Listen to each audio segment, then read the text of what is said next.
In the previous video, we've talked about what the fuck was a liberal arts education, who the fuck gave birth to it, why the fuck ancient Greeks think no, it is not a fucking scam, and why some people today think yes, it is a fucking scam.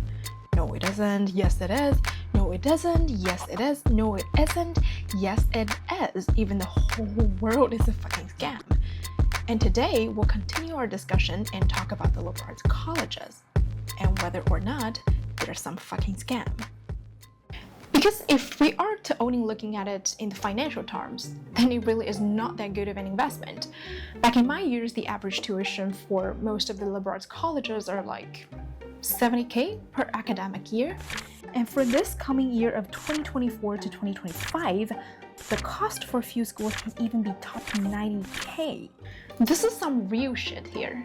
Well, I understand that many would argue most of the people who go to these colleges don't actually pay for the full price. But still, a very realistic concern is that many liberal arts college graduates just felt like they're less readily employable. Occupation. Stand-up philosopher. What? Stand-up philosophers. I coalesce the vapor of human experience into a viable and logical comprehension. Oh, a bullshit artist. Did you bullshit last week? No. Did you try to bullshit last week? Yes. Despite all the soft skills they've sharpened over the course of 4 years, they just feel like they didn't have as many immediately marketable skills when freshly out of college. And this is confirmed by Drew Faust, president of Harvard University. A liberal education should give people the skills that will help them get ready for their sixth job, not their first one. The basic logic is that whatever subjects you major in, it'll prove to be somewhat irrelevant to your day-to-day work.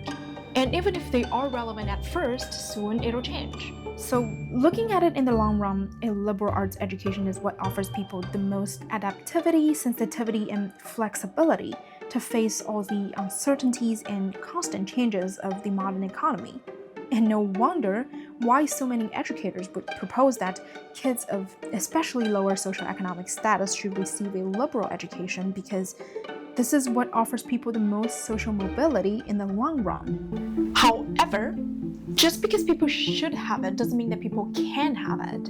It doesn't only cost at least $70,000 a year and 4 years to go to the liberal arts colleges. And listen to this, it takes even more years, if not decades, for its benefits to actually manifest. Who, apart from the 1%, can invest that much money and time for that sort of manifestation? And God knows if it's ever going to manifest. And just as I was thinking to myself, damn it, this really is an unbreakable cycle. It probably is not a fucking scam, but it definitely is a luxury. And that's when it suddenly hit me that for this whole time, I've been quoting liberal arts education and liberal arts colleges interchangeably, thinking that they're the same thing, while in fact they're not. Just as Mark Twain once said, I have never let schooling interfere with my education. Schooling has never guaranteed education. And today, with all the resources available both online and offline, who said that a liberal arts education just has to take the shape of a liberal arts college? Indeed, coming from a culture where education is essentially being spoon-fed all sorts of information and ideologies, I had long developed this toxic over-reliance on institutions and authorities. And that really comes down to this underlying idea that if it go to the right institutions, and most of the time that means the best known or the highest ranked, then like magic, it'll automatically solve all of your problems. However, it is simply not true. Throughout the 4 years of my college life, I have luckily come across some of the most intelligent, aware, and interesting people in my life. And for the 4 years, I've seen them learning and unlearning, growing up and falling apart. And one statement I'm confident enough to make is that there's no such a thing as the right institutions. Because wherever you end up, you'll always have to take the initiative and proactively define your experience as opposed to just living the 4 years reactively. I have seen many people who would come into college, take the easiest classes, get straight A, and just have it easy for adulting life. But I've also seen people who would really challenge themselves in every single aspect, be it the academics or activities or social life. I've seen people who entered a liberal arts college because they didn't know what they want to do with their life. And after 4 years of aimlessly exploring every single thing possibly available out there, and they still don't have a fucking clue of what to do with their life, and that's myself included. I've also seen people who very well balance their intellectual adventures with their practical training. All of these completely different trajectories have come to say that picking the right school, whether it is a small liberal arts college or a big research university, will never automatically solve all of your problems. You'll always have to live proactively as opposed to reactively. And this also confirms that liberal arts education, in essence, is still more of this cliched lifelong learning thing. Whether you choose to be in a fancy institution in the middle of nowhere for 4 years, doesn't that easily just make or break your life?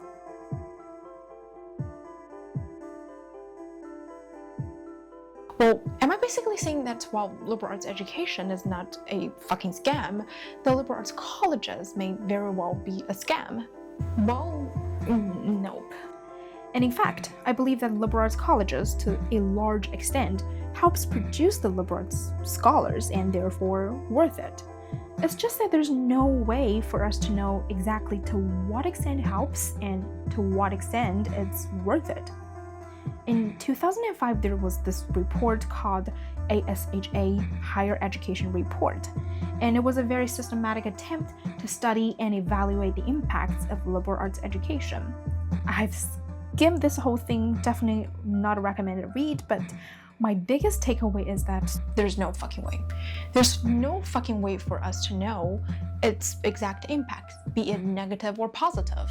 In this regard, education in the United States is kind of like its healthcare.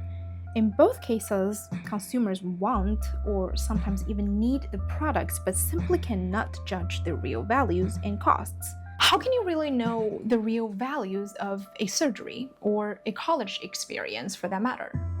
Depending on the individual hospital, institution, doctor, professor, patient, and student, everything varies and yet everything matters. Moreover, in both cases, the consumers don't pay for the product directly, at least not the full price of it. Third-party payments from outside sources like government, NGOs, and scholarship foundations would further obscure the true costs of it and then hide the market dynamics. Therefore, it is simply impossible to know the real values and cost for sure, making it very hard to judge if it's a good investment. After all, what even is a liberal arts college? One thing that I've learned from my liberal arts experience is that if you look at anything close enough, literally anything in this world close enough, then you'll find that there's really no such a thing in the first place. Never any clear-cut definition. Just as we humans have never agreed on what liberal arts education should be and what it is for, we have also never agreed on what a liberal arts college really is either. In this 2005 ASHE Higher Ed report, the researchers have mentioned how complicated this simple act of identifying liberal arts college can be. And generally speaking, there are 3 types of liberal arts colleges. Category 1, the highly selective, intellectually demanding liberal arts colleges, which are usually private, non-sectarian colleges. And Category 2, the denominational liberal arts colleges. And these are the ones that are strongly religious, most of the time Protestant or Catholic. And Category 3, these are the general liberal arts colleges, which are the third kind that's kind of stuck in between the middle of the first 2. But again, the criteria that are used to measure these liberal arts colleges are constantly shifting. Sometimes it's being judged on the selectivity of the admissions, sometimes it's the percentage of degrees awarded in the traditional liberal arts disciplines, and some other time it's more about their sources of institutional revenue. And under different criterions, the number of the schools that fall into the category of traditional liberal arts colleges are also fluid. And a little disclaimer is that because I've only personally had experience with liberal arts colleges from the first category, so I can only speak for those colleges. But anyways, one thing that we can be sure of is that the colleges, as we know it, is a fundamentally English concept. The first English colleges were established in the 1200s for religious scholars, and according to Columbia professor Andrew Delbanco, their major responsibilities were to celebrate Mass for the soul of the benefactors who endowed the college. The one to go like a man's church to the man's church of Pentecost, Pentecost is gonna do for the one Lord. The religious influence, therefore, was strong. Take public lecture format, for example. It is a secular outgrowth of the Sunday sermon that continues even today. And of course, by the 1800s, the colleges became way more secular as the seminaries started to assume the responsibilities for training the ministers. And they also began to differ from other European universities because at this point, other European universities, especially the German ones, started to become increasingly focused on research. America's first colleges were at first strictly modeled on these English prototypes, but things changed around the 19th century. Charles Eliot, the then president of Harvard College, decided to combine the newest developments of the European research universities with the best traditions of the classic American colleges. It was proposed that America's universities embrace the research functions, but only at the graduate level, leaving the undergraduates free to roam around campus, exploring their interests. And one of the biggest differences between a big research universities and a small liberal arts colleges was and still is their physical structure. While most universities lacked a clear physical embodiment, colleges were clearly more defined by their architecture. A typical residential college featured an imposing stone building, constructed with an open courtyard in the middle and an array of dormitories surrounding it. The chapel is where the students pray, the library is where they read, and the common room where they play. Originally English, this model later spread to the entire Anglo-American world and still is a unique form for the undergraduate education today. This architectural format shows a clear effort to retain an intimate setting and enhance the liberal arts experience beyond just its academic curriculum. Samuel Eliot Morison, the legendary historian, once pointed out the benefits of this intimate residential setting. He said, "Book learning alone might be got by lectures and readings, but it was only by studying and disputing, eating and drinking, playing and praying as members of the same collegiate community in close and constant association with each other and with their tutors that the priceless gift of character could be imparted." After all, the best institutional impact of a liberal arts college is the community.